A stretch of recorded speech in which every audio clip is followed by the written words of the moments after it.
کیا آپ جانتے ہیں کہ جب جنرل نیازی بھارت کے آگے ہتھیار ڈال رہے تھے تو ایسے حالات میں 18 سالہ عمران خان ڈھاکہ میں کیا کر رہے تھے؟ کون سے مشہور اللہ والے نے پاکستان بننے سے صدیوں پہلے ہی پیشین گوئی کر دی تھی کہ بنگالی پاکستان سے الگ ہو جائیں گے؟ کیا یہ سچ ہے کہ بھٹو صاحب کے من پسند جرنیل ٹکا خان نے ایک ہی رات میں ہزاروں بنگالیوں کا قتل عام کیا تھا؟ پاک آرمی کا وہ کون سا باغی میجر تھا جس نے مکتی بانی کے درندوں کو کھلی چھوٹ دے رکھی تھی کہ تم اردو بولنے والی عورتوں سے جو چاہے کرو؟ Pakistani super star actress Mahira Khan کا سانحہ مشرقی پاکستان سے کیا تعلق بنتا ہے؟ اور ہاں، پاکستان توڑنے والے سارے کے سارے کرداروں کا اختتام کس قدر بھیانک ہوا؟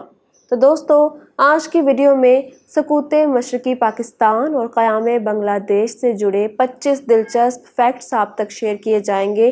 آپ دیکھ رہے ہیں الیکشن باکس اور میں ہوں کنزا فرمان۔ میرے انسٹا اکاؤنٹ کا لنک آپ کو ڈسکرپشن میں مل جائے گا۔ So let's begin. نمبر 1، سقوط ڈھاکہ کے چاروں کرداروں اندرا گاندھی، شیخ مجیب، بھٹو اور یحییٰ خان کا انجام انتہائی عبرت ناک تھا۔ بھارتی وزیر اعظم اندرا گاندھی کو اس کے اپنے سکھ محافظ نے گولیوں سے بھون ڈالا۔ شیخ مجیب اپنے خلاف ہونے والی فوجی بغاوت میں مار دیے گئے۔ جنرل یحییٰ خان قید تنہائی میں چل بسے، جبکہ ذوالفقار علی بھٹو کو فوجی ڈکٹیٹر جنرل ضیاء الحق نے سولی پر چڑھا دیا۔ نمبر 2، جب پاکستان دو لخت ہو گیا اور مشرقی پاکستان بنگلہ دیش کے نام سے الگ ملک بن گیا تو اس موقع پر بھارتی وزیر اعظم اندرا گاندھی نے بڑے تکبر سے کہا تھا، آج ہم نے نظریہ پاکستان کو خلیج بنگال میں غرق کر دیا ہے۔ نمبر 3، آج سے 8-9 صدیوں قبل ایک اللہ والے گزرے ہیں۔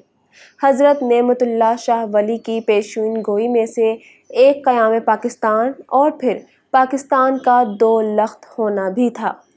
وہ 71 کے سقوط ڈھاکہ اور بنگلہ دیش کے قیام کے حوالے سے لکھتے ہیں کہ اسلام کا نعرہ 23 سال تک بلند رہے گا، جس کے بعد دوسری مرتبہ ان پر قہر ٹوٹے گا۔ ہم سب کے علم میں ہے کہ قیام پاکستان کے ٹھیک 23 سال بعد مشرقی پاکستان ہم سے کٹ کر بنگلہ دیش بن گیا تھا۔ نمبر 4، مشرقی پاکستان میں بغاوت کو بزور طاقت کچلنے کے لیے مارچ 1971 میں آپریشن سرچ لائٹ شروع کر دیا گیا۔ یہی آپریشن آج بھی جنرل ٹکا خان کے پروفیشنل کیریئر پر ایک بدنما داغ ہے کہ جس کے باعث حالات اتنے خراب ہوتے چلے گئے کہ پاکستان دو لخت ہو گیا۔ شیخ مجیب الرحمان جنرل ٹکا خان کو بچر آف بنگال کہا کرتے۔ ان کے مطابق ٹکا خان نے بے رحم قصاب کی طرح ایک ہی رات میں ہزاروں بنگالیوں کو کاٹ ڈالا تھا۔ ایک غیر ملکی جریدے کی رپورٹ کے مطابق 30,000 لوگوں کا قتل عام ہوا تھا، جبکہ عوامی لیگ اور شیخ مجیب الرحمان کے مطابق یہ تعداد لاکھ سے زیادہ تھی۔ جنرل نیازی کی کتاب دی بیٹریل آف ایسٹ پاکستان کے مطابق اتنے ظلم و ستم تو چنگیز خان اور ہلاکو خان نے بھی اہل بغداد پر نہیں ڈھائے ہوں گے جتنے ظلم جنرل ٹکا خان نے بنگالیوں پر کیے۔ نمبر 5، جنرل نیازی کا یہ جملہ آج بھی تاریخ میں درج ہے کہ Dhaka will fall only over my dead body. 16 دسمبر 1971 کا وہ سیاہ دن آیا جب مشرقی پاکستان کے martial law administrator lieutenant general Amir Abdullah Khan Niazi نے ڈھاکہ ریس کورس گراؤنڈ میں دشمن بھارت کے سامنے گھٹنے ٹیک دیے اور یوں 90,000 پاکستانی جنگی قیدی بن کر بھارت کی حراست میں چلے گئے۔ مشرقی پاکستان کے المناک سانحے کے بعد جنرل نیازی نے اپنے ایک انٹرویو میں کہا تھا، مجھے اپنے شہر میں برقع پہن کر جانا پڑے گا۔ نمبر 6، بھارتی آرمی چیف مانک شاہ کے اسٹاف آفیسر بریگیڈیئر دیپندر سنگھ اپنی کتاب سولجرنگ ود ڈگنیٹی میں لکھتے ہیں کہ ہم نے مکتی بانی کو تیار کیا، جن میں سے کچھ کو ہم نے پاکستانی وردیاں پہنائیں۔ یہ لوگ مشرقی پاکستان میں لوٹ مار اور بنگالی عورتوں کی آبرو ریزی کرتے رہے، جس کی وجہ سے بنگالیوں میں پاکستانی فوج کے خلاف نفرت کی آگ بھڑکنے لگی۔ نمبر 7، دوستو، آپ نے ماہرہ خان اور فواد خان کا مشہور ڈرامہ ہم سفر تو ضرور دیکھا ہوگا۔ آپ کو یہ جان کر حیرانی ہوگی کہ ہم سفر کا ساؤنڈ ٹریک اس ڈرامے کے لیے نہیں بلکہ سکوت ڈھاکہ پر لکھا گیا تھا۔ مشہور محقق اور شاعر نصیر ترابی مشرقی پاکستان کی جنتا کے بارے میں لکھتے ہیں، وہ ہم سفر تھا مگر اس سے ہم نوائی نہ تھی، کہ دھوپ چھاؤں کا عالم رہا جدائی نہ تھی، عداوتیں تھی تغافل تھا رنجشیں تھی بہت، بچھڑنے والے میں سب کچھ تھا بے وفائی نہ تھی، بچھڑتے وقت ان آنکھوں میں تھی ہماری غزل، غزل بھی وہ جو کسی کو ابھی سنائی نہ تھی۔ نمبر 8، سکوت ڈھاکہ کے بعد پاکستان آنے والی آخری پرواز میں ایک 18 سالہ کرکٹر عمران خان بھی تھا، جو اس وقت انڈر-19 کرکٹ ٹیم کے ساتھ ڈھاکہ میں پھنسا ہوا تھا۔ عمران خان اپنی کتاب میں اور میرا پاکستان میں لکھتے ہیں کہ 1970 کے الیکشن میں مشرقی پاکستان کی عوامی لیگ نے اکثریت حاصل کر لی جو خود مختاری کا مطالبہ کر رہی تھی۔ اس کے باوجود مغربی پاکستان میں دوسروں سے زیادہ سیٹیں حاصل کرنے والے ذوالفقار علی بھٹو نے اس جماعت کی حکومت کے راستے میں رکاوٹیں کھڑی کر دیں۔ مشرقی پاکستان میں فوجی کارروائی شروع ہوئی تو بھٹو کراچی کے ہوائی اڈے پر اترے اور کہا، خدا کا شکر ہے پاکستان بچ گیا۔ نتائج تباہ کن تھے، ہزاروں افراد قتل کر دیے گئے اور لاکھوں نے بھارت کی طرف ہجرت کی۔ یاد رہے کہ عمران خان کے اکلوتے ماموں احمد رضا برقی پاکستان آرمی میں لیفٹیننٹ جنرل سرو کرتے رہے۔ آغا جان کہلائے جانے والے جنرل احمد رضا کو جنرل یحییٰ خان کے دور حکومت میں مشرقی پاکستان کا گورنر بھی بنایا گیا تھا۔ نمبر 9، سکوت ڈھاکہ کے بعد جب بھٹو صاحب پاور میں آئے اور انہوں نے بنگلہ دیش کو تسلیم کرنے کا اعلان کیا تو علامہ احسان الہی ظہیر نے بڑی شدت کے ساتھ بنگلہ دیش نامنظور تحریک میں حصہ لیا۔ اس موقع پر علامہ احسان الہی ظہیر نے اپنے 4 ماہ کے بیٹے ابتسام الہی ظہیر کو دیکھتے ہوئے کہا تھا کہ اگر میرا یہ بیٹا کٹ جاتا مر جاتا تو شاید مجھے اتنا افسوس نہ ہوتا جتنا افسوس پاکستان کے ٹوٹ جانے کا ہوا ہے۔ نمبر 10، گزشتہ برس جیو ٹی وی پر ڈرامہ سیریل جو بچھڑ گئے آن ایئر ہوا۔ یہ ڈرامہ اصل میں کرنل ZI فروخ کے ناول بچھڑ سے متاثر ہو کر بنایا گیا۔ یہ ایک پاک فوج کی کیپٹن کی کہانی ہے جس کی پوسٹنگ ڈھاکہ میں ہوتی ہے۔ یہاں نوجوان کپتان کو ایک بنگالی لڑکی سے عشق ہو جاتا ہے، تاہم یہ بات قابل ذکر ہے کہ وہ بنگالی لڑکی لسانیت کی نفی کرتے ہوئے وفاق پاکستان پر یقین رکھتی ہے۔ ڈرامے کی کاسٹ میں طلحہ چہور، مایا علی، نادیہ جمیل اور وہاج علی نمایاں ہیں۔ نمبر 11، سکوت مشرقی پاکستان کے ناقابل فراموش واقعات کو امجد اسلام امجد نے اپنی شاعری میں کچھ یوں بیان کیا، ہم تیرے دکھ سمندر سے غافل رہے، تیرے چہرے کی رونق دھواں ہو گئی اور ہم رہینے غمِ دل رہے، ظلم کے روبرو لب کشائی نہ کی، اس طرح ظالموں میں بھی شامل رہے، حشر آور دنوں میں جو سوئے رہے، ہم وہ بیدار ہیں، ہم گنہگار ہیں، اے زمین وطن ہم گنہگار ہیں۔ نمبر 12، بنگلہ دیش کے قیام کی ایک روٹ کوز بنگالیوں کے ساتھ نفرت تھی۔ ایوب خان کے دور حکومت میں کیپٹل سٹی کراچی سے اسلام آباد شفٹ ہو رہا تھا۔ مارگلہ کے دامن میں بسائے گئے اس نئے شہر اقتدار میں صاف ستھری سڑکیں اور عمارتیں بنائی جانے لگیں۔ جب بنگالی اسلام آباد آتے تو مغربی پاکستان کا حکمران ٹولہ یہ کہتے ہوئے ان کا مذاق اڑاتا کہ ہماری سڑکوں سے بنگالیوں کے پٹسن کی بو آتی ہے۔ نمبر 13، بنگلہ دیش کے سابق صدر ضیاء الرحمان پاک فوج میں میجر ہوا کرتے تھے لیکن انہوں نے اپنے ادارے سے بغاوت کی۔ ایک روز میجر ضیاء الرحمان نے اپنے سینئر لیفٹیننٹ کرنل جنجوا کو گرفتار کرنے کے بعد قتل کر دیا۔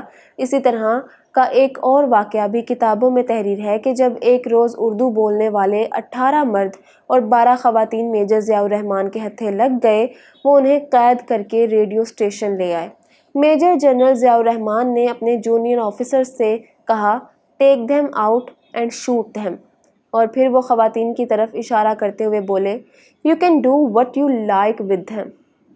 ضیاء الرحمان کے بارے میں کتابوں میں یہ تک لکھا گیا ہے کہ وہ اس قدر ظالم اور سفاک تھے کہ ایک ہاتھ سے قتل کر رہے ہوتے تو دوسرے ہاتھ سے کھانا کھا رہے ہوتے۔ دوستو، یہ میجر ضیاء الرحمان ہی تھے جنہوں نے 26 مارچ 1971 کو چٹاگانگ کے کلور گھاٹ ریڈیو اسٹیشن سے بنگلہ دیش کی آزادی کا اعلان کیا تھا۔ نمبر 14، مشرقی پاکستان کی علیحدگی کے پس منظر کا بغور مشاہدہ کیا جائے تو اس کی ایک وجہ 1965 میں ہونے والا صدارتی الیکشن بھی تھا، جس میں جھرلو پھیرتے ہوئے ایوب خان کو جتوایا گیا۔ ایوب خان اور محترمہ فاطمہ جناح کے مابین ہونے والے صدارتی انتخاب میں شیخ مجیب الرحمان نے مادر ملت کو کھل کر سپورٹ کیا۔ صدارتی الیکشن کے لیے فاطمہ جناح کے نامینیشن پیپرز جمع کروانے والے یہی شیخ مجیب الرحمان تھے۔ شیخ مجیب الرحمان فاطمہ جناح کی الیکشن کیمپین کے انچارج مقرر ہوئے۔ اگر آپ اس دور کی تصاویر دیکھیں تو یقیناً ہر جلسے میں وہ فاطمہ جناح کے ساتھ ہی نظر آئیں گے۔ نمبر 15، پاپا ٹائگر کہلائے جانے والے کرنل عطاء الغنی عثمانی کو مکتی بانی کا بانی سمجھا جاتا ہے۔ ایسا بھی بتایا جاتا ہے کہ محض بنگالی ہونے کی وجہ سے ہائی کمانڈ کی طرف سے کرنل عطاء الغنی عثمانی کے ساتھ امتیازی سلوک ہوتا رہا اور ان کی ترقی روک دی جاتی۔ انہوں نے فوج سے ریٹائرمنٹ کے بعد عوامی لیگ کو جوائن کیا۔